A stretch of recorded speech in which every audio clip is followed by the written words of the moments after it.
പോകുന്നതിന് അവർ സമ്മതം നൽകിയിട്ടുണ്ട്. ഇനിയിപ്പോൾ പെരുമാറ്റച്ചട്ടം ഉള്ളതുകൊണ്ട് അത് കഴിഞ്ഞ് നമ്മൾ പാൽവില വർധനവിൻ്റെ തീരുമാനം അടുത്ത ബോർഡിൽ തന്നെ അത് എടുക്കും എന്നുള്ള നിലപാട് എടുത്തുകൊണ്ടാണ് ഇപ്പോൾ മുന്നോട്ട് പോകുന്നത്. അതോ അല്ല, ധാരണയുണ്ട്. അത് അടുത്ത ബോർഡ് യോഗത്തിൽ പിന്നെ തീരുമാനിച്ച് പ്രൈസ് വില ചാർട്ടൊക്കെ നിശ്ചയിച്ചിട്ട് നമ്മൾ പരസ്യമായിട്ട് മാധ്യമങ്ങളോട് പറയാം. ഇപ്പോൾ അതുമാത്രമല്ലല്ലോ, ഇപ്പോൾ നമ്മൾ പെരുമാറ്റച്ചട്ടത്തിൻ്റെ കാര്യം വന്നപ്പോൾ അതിന് ശേഷം വന്ന മറ്റൊരു അജണ്ടയും നമ്മൾ മാറ്റിവെച്ചു. ഇപ്പോൾ നമ്മൾ ജീവനക്കാർക്ക് കൊടുക്കുന്ന DA, കേന്ദ്ര സർക്കാർ DA പ്രകാരം കൊടുക്കുന്നതിനും നമ്മൾ ഇതുപോലെ അജണ്ട വെച്ചിരുന്നു.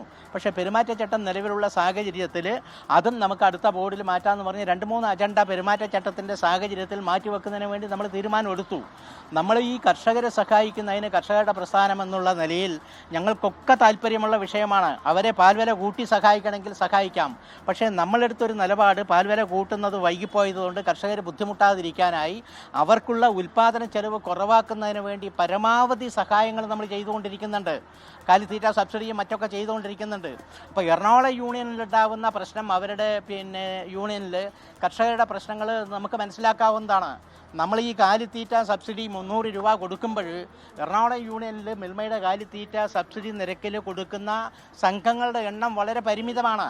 നമ്മളിപ്പോൾ മലബാർ മേഖലാ യൂണിയനോ തിരുവനന്തപുരം മേഖലാ യൂണിയനോ കാലിത്തീറ്റ മേടിക്കുന്നതിൻ്റെ 10% കാലിത്തീറ്റ എറണാകുളം മേഖലയിൽ എടുക്കുന്നുള്ളൂ. അതിൻ്റെ അർത്ഥം എന്താണെന്ന് വെച്ചാൽ അവിടെ മിൽമയുടെ ലാഭകരമായി കിട്ടുന്ന കാലിത്തീറ്റ ഉപയോഗിക്കുന്നവരുടെ എണ്ണം കർഷകർ കുറവായതുകൊണ്ട് സ്വാഭാവികമായിട്ടും കർഷകരുടേതായിട്ടുള്ള പ്രയാസങ്ങൾ പറയും.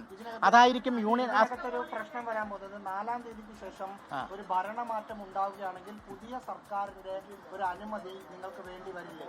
സർക്കാർ എന്ന് പറയുന്നത് ഒരു തുടർ സംവിധാനമല്ലേ. അപ്പോൾ ഇപ്പം നമ്മളൊരു ആലോചന നടത്തി ഞങ്ങൾ വളരെ മുമ്പ് തന്നെ ഭരണസമിതി തീരുമാനമെടുത്ത് പോയാൽ ഇനി ഏത് സർക്കാർ വന്നാലും അടുത്ത ഭരണസമിതി യോഗത്തിൽ നമ്മൾ തീരുമാനമെടുത്ത് നടപ്പിലാക്കുക എന്നുള്ളതല്ലേ നമ്മളൊരു ഭരണപരമായ കാര്യം.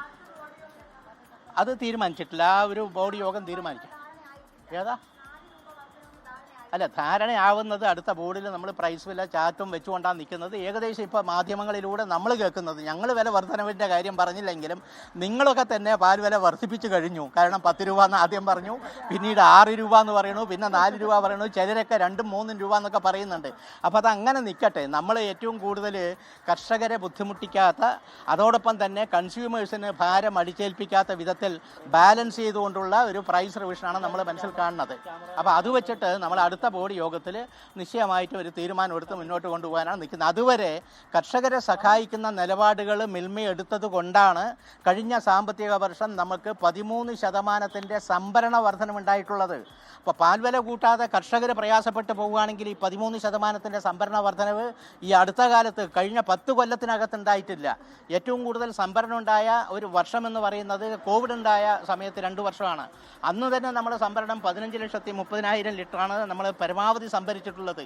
അത് കഴിഞ്ഞാലും അതിന് മുമ്പിലും വലിയ സംഭരണ വർധനവ് വന്നത് മിൽമയുടെ കർഷകർ തൃപ്തരാണ്. അവർക്ക് ആനുകൂല്യങ്ങൾ ധാരാളം കിട്ടുന്നുണ്ട്.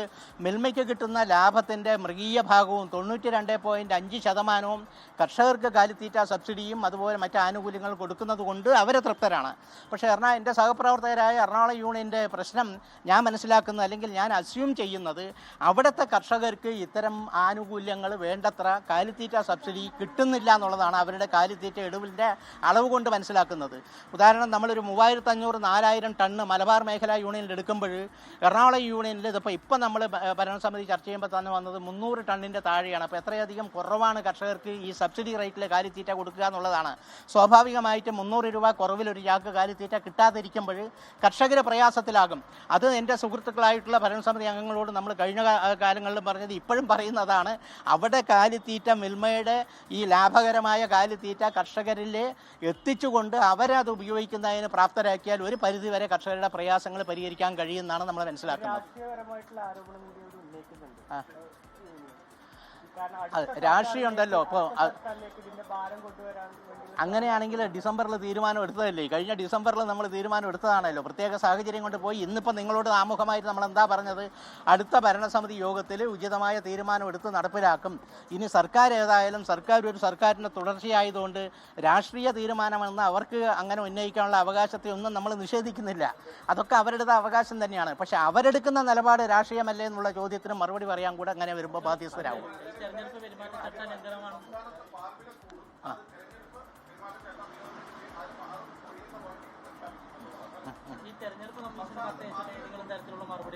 ഇല്ല, ഇതുവരെ കിട്ടിയിട്ടില്ല.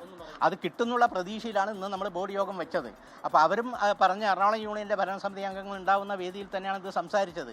അത് കിട്ടാത്ത സാഹചര്യത്തിൽ പിന്നെ സാങ്കേതികത്വം നോക്കി ഇത് വില കൂട്ടുന്നതിന് തെരഞ്ഞെടുപ്പ് കമ്മീഷൻ്റെ പെരുമാറ്റച്ചട്ടം ബാധകമാണോ അല്ലയോ എന്നുള്ളതിനൊന്നും പ്രസക്തിയില്ല. കാരണം നമ്മൾ സർക്കാർ പ്രതിനിധികളുടെ സാന്നിധ്യത്തിൽ അത് കഴിഞ്ഞ് ചെയ്യുന്നതാണ് നല്ലതെന്ന് പറഞ്ഞു. ഞങ്ങളുടെ ജീവനക്കാരുടെ DA വർധനവ് പോലും ഈ പെരുമാറ്റച്ചട്ടമുള്ള സമയത്ത് തീരുമാനമെടുത്തൊരു കോൺട്രവേഴ്സി വരണ്ട പറഞ്ഞ് നമ്മൾ അടുത്ത ബോർഡിലേക്ക് മാറ്റി വെച്ചിരിക്കുക. അങ്ങനെ 2-3 പാൽവില വർധനവടക്കം 2-3 അജണ്ടകൾ ഇപ്പോൾ അടുത്ത ബോർഡിലേക്ക് മാറ്റി വെച്ചു. ഇത് നമ്മൾ ഈ അജണ്ട വെക്കുന്നത് ഇന്ന് നമുക്ക് അതിനകത്ത് അനുകൂല തീരുമാനം എടുത്ത് പോകാൻ കഴിയുന്നുള്ള പ്രതീക്ഷയിലാണ് വെക്കുന്നത്. പക്ഷേ നമ്മൾ തിരഞ്ഞെടുപ്പ് കമ്മീഷൻ നമ്മൾ ആഗ്രഹിക്കുന്ന വിധത്തിൽ അവർക്ക് അവരുടേതായിട്ടുള്ള കാരണങ്ങളുണ്ടാവും. അനുവാദം തരാത്ത സാഹചര്യത്തിൽ പാൽവില വർധനവ് വരുത്തി തിരഞ്ഞെടുപ്പ് കമ്മീഷൻ്റെ ചട്ടങ്ങൾ ലംഘിച്ചു പോകാൻ നമുക്ക് താല്പര്യമില്ല. മാത്രമല്ല ഇപ്പോൾ ഇത്രയും വൈകിയതുകൊണ്ട് ഇനിയിപ്പോൾ ആകെ ഒരാഴ്ചയോ 10 ദിവസമൊക്കെ അല്ലേ പെരുമാറ്റ ചട്ടമുള്ളൂ. അത് കഴിഞ്ഞ് പോകുന്നത് കൊണ്ടുണ്ടാകുന്ന എന്തെങ്കിലും നഷ്ടങ്ങളുണ്ടെങ്കിൽ അത് നമുക്ക് പരിഹരിക്കാം. മിൽമയ്ക്കല്ലേ നഷ്ടം വരുന്നത്? മിൽമ ഒരു വ്യവസായ സ്ഥാപനം എന്നുള്ള നിലയിൽ വില എപ്പോൾ കൂട്ടണം, എങ്ങനെ കൂട്ടണം, എത്ര കൂട്ടണം എന്ന് തീരുമാനിക്കാൻ പ്രാപ്തമായിട്ടുള്ള ഒരു ഭരണസമിതിയാണ് നമുക്കുള്ളത്. അത് അതിൻ്റെ സാങ്കേതികമായിട്ടുള്ള എല്ലാ വശങ്ങളും പരിശോധിച്ച് ഉദ്യോഗസ്ഥ തലത്തിലും പൊതുവിലുള്ള മാർക്കറ്റ് കണ്ടീഷൻസൊക്കെ അസസ് ചെയ്ത് പോകും. പക്ഷേ പാൽവില കൂട്ടിക്കൊണ്ട് മറ്റാർക്കെങ്കിലും വേണ്ടി പാൽവില കൂട്ടണമെന്ന് മുറവിളി കൂട്ടുന്നവരുടെ ആവശ്യങ്ങൾ അംഗീകരിച്ചു കൊടുക്കാൻ മിൽമയുടെ ഭരണസമിതിക്ക് യാതൊരു വിധത്തിലുള്ള ബാധ്യതയുമില്ല. അടുത്ത ബോർഡ് യോഗം കഴിഞ്ഞാൽ പാൽവില കൂട്ടാനുള്ള തീരുമാനം ഉണ്ടായേക്കും. മിൽമ ബോർഡ് യോഗത്തിന് ശേഷം മാധ്യമങ്ങളെ കാണുകയായിരുന്നു മിൽമ ബോർഡ് ചെയർമാൻ. എന്തായാലും മിൽമ പാലിന്റെ വില ലിറ്ററിന് 4 രൂപ കൂട്ടും, അതിന് ധാരണയായിട്ടുണ്ട്. പക്ഷെ നടപ്പാക്കുന്നത് തെരഞ്ഞെടുപ്പ് പെരുമാറ്റച്ചട്ടം അവസാനിച്ച ശേഷമായിരിക്കും. അടുത്ത ബോർഡ് യോഗം 7-നാണ് നടക്കുക.